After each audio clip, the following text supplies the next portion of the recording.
यहाँ पर आपको आगाह करें, पेशावर धमाके के बाद कराची में हाई अलर्ट कर दिया गया है। एडिशनल आईजी गुलाम नबी मेमन ने हिदायतनामा जारी कर दिया है। हसास मसाजिद और इमाम बारगाहों में सिक्योरिटी पर खास तवज्जो देने का हुक्म दे दिया गया है। इमाम बारगाहों और मसाजिद के दाखिले रास्तों पर रुकावटें लगाने का भी हुक्म दे दिया गया है, जबकि आने वाले शहरियों की जामी तलाशी की भी हिदायत कर दी गई है। अहम मकामात पर हाई अलर्ट जारी कर दिया गया है। पेशावर धमाके के बाद कराची में हाई अलर्ट जारी कर दिया गया है। एडिशनल आईजी गुलाम नबी मेमन ने हिदायतनामा जारी कर दिया है। हसास मसाजिद और इमाम बारगाहों में सिक्योरिटी पर ख़ास तवज्जो देने का हुक्म दे दिया गया है। इमाम बारगाहों और मसाजिद के दाखिले रास्तों पर रुकावटें लगाने का भी हुक्म दे दिया गया, जबकि आने वाले शहरियों की जामी तलाशी की भी हिदायत कर दी गई है। पेशावर धमाके के बाद कराची में हाई अलर्ट कर दिया गया है। मज़ीद तफसीलात जानते अपने नुमाइंदा समर अब्बास से। समर, आगाह कीजिएगा। हाँ जी बिल्कुल, देखें कराची पुलिस चीफ की जानिब से पेशावर धमाके के बाद जो है कराची भर में हाई अलर्ट कर दिया गया है। एडिशनल आईजी कराची गुलाम नबी मेमन ने हिदायतनामा जारी किया है, जिसमें हसास मसाजिद और इमाम बारगाहों पर खसूसी सिक्योरिटी पर खास तवज्जो देने के लिए कहा गया है और जिलाई SSP को सिक्योरिटी की निगरानी के लिए खुद जो है वो मुकर्रर किया गया है कि तमाम SSP जो है वो खुद निगरानी करेंगे, जबकि इलाका SHO रजाकारों से रब्ता करें। इमाम बारगाह और मसाजिद में नामजद अमला तैनात किया जाए। रजाकारों की मदद से हसास मसाजिद और इमाम बारगाहों में दाखिल होने वाले शुरा की तलाशी ली जाए।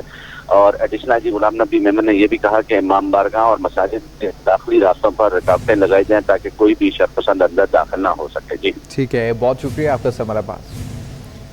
ऑल ताजरान इन सिंध इत्तेहाद के चेयरमैन काशिफ साबिरानी ने कराची में चोरी और डकैतियों की वारदातों में इजाफे पर तशवीश का इजहार किया है। बोले, स्ट्रीट क्राइम में इजाफे के बावजूद सिंध हुकूमत कोई एक्शन नहीं ले रही है। कराची के इलाके सुपर हाईवे मुनक्किदा इजलास के दौरान ऑल ताजिर सिंध इत्तेहाद के मरकजी रहनुमाओं का कहना था कि एक हफ्ते में सिंध हुकूमत ने जुराइम पेश अफराद के खिलाफ एक्शन ना लिया तो एहतजाज करने पर मजबूर होंगे। जनरल सेक्रेटरी मकसूद फिराज का कहना था कि पेट्रोल और दूध की कीमतें बढ़ने से महंगाई में मजीद इजाफा हो रहा है, लेकिन कोई सुनने को तैयार नहीं। उन्होंने सिंध हुकूमत से महंगाई में कमी की भी अपील की है। रहनुमाओं का कहना था कि ऑल ताजरान सिंध इत्तेहाद की हल्फ बर्दारी की तकरीब 17 मार्च को मुनक्किद होगी। इजलास में vice chairman Salim ul Din Rajput, senior vice chairman Mohammad Hussain Qureshi, finance secretary Afreen Siddiqui, joint secretary Mohammad Zaki, price secretary Umar Khan, event convener Mohammad Anwar Ghori और दीगर भी मौजूद थे। नया न्यूक्लियर पावर प्लांट के 3 नेशनल ग्रिड से मुंसलिक हो गया है। New nuclear power plant national grid को 1100 मेगावाट बिजली देगा। तर्जुमान Pakistan atomic energy commission Shahid Riaz के मुताबिक न्यूक्लियर पावर प्लांट के 3 1100 मेगावाट बिजली नेशनल ग्रिड को देगा। Chairman Pakistan atomic energy commission ने पावर प्लांट कौमी ग्रिड से मुंसलिक करने पर टीम और कौम को मुबारकबाद दी है। इससे कबल 21 मई 2021 में कराची का सबसे बड़ा K2 न्यूक्लियर पावर प्लांट से 1100 मेगावाट कौमी ग्रिड को फराहमी की गई थी। कराची समेत सिंध भर में CNG स्टेशन 3 रोज़ के लिए बंद कर दिए गए हैं। CNG एसोसिएशन समेत सारिफीन परेशानी का शिकार हो गए। कहते हैं बार बार बंदिश से कारोबार बुरी तरह मुतासिर हो चुका है। CNG सार्फिन के लिए बुरी खबर, CNG सेक्टर फिर 72 घंटों के लिए बंद। शहर के तमाम स्टेशन आज सुबह 8 बजे बंद कर दिए गए। CNG पर इंहिसार करने वाले सार्फिन का कहना है कि CNG की बार बार बंदिश ने कारोबार मुश्किल बना दिया है। हुकूमत वाज़े और मुस्तकिल फैसला करे। पेट्रोल पर गाड़ी चलाना महंगा पड़ता है। बेटा, हमारा तो वास्ता ही नहीं है CNG से। हमारी गाड़ी है LPG पे। इसने कमर तोड़ दी है हमारी।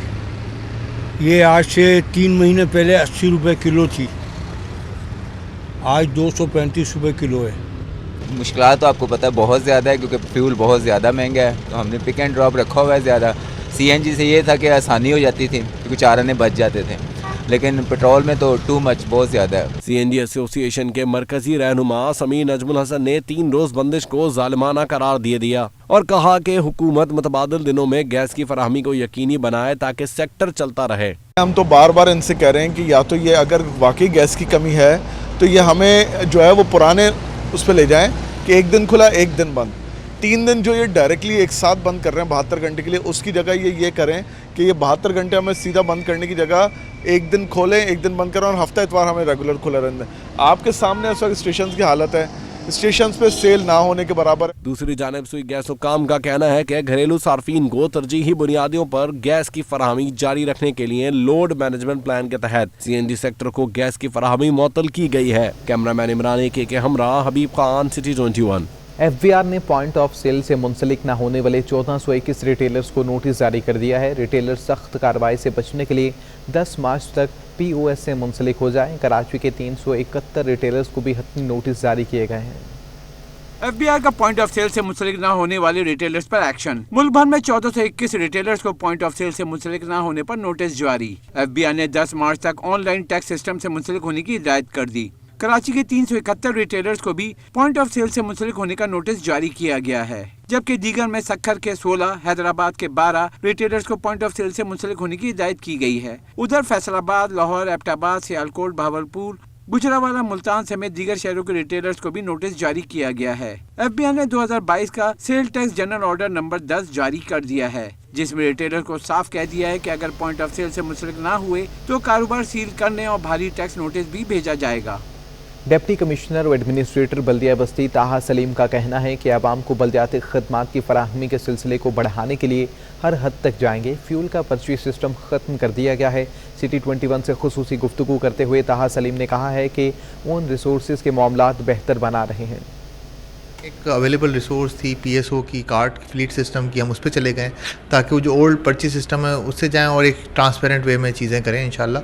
और उसके साथ साथ हम हर गाड़ी जो हमारी चलती है उस पर ट्रैकर भी लगा रहे हैं और थर्ड पार्टी मॉनिटरिंग की तरफ भी जा रहे हैं ताकि हम प्रॉपर देख सकें कि जो पेट्रोल एक तो इंसाफ के साथ जा रहा हो और उसके साथ उसकी एफिशिएंसी के साथ वो चल रहा हो, क्योंकि पब्लिक मनी है और आवाम का पैसा है, इसको हमें बड़ा देख के खर्च करना है। कमिश्नर कराची मोहम्मद इकबाल मेमन की ज़ेर सदारत ज़रूरी अशिया खुर्रनोस से मुतल्लिक़ अहम इजलास मुनक़िद हुआ, जिसमें deputy commissioners, bureau of supply and prices और महकमा खुराक के अफसरान ने शिरकत की है।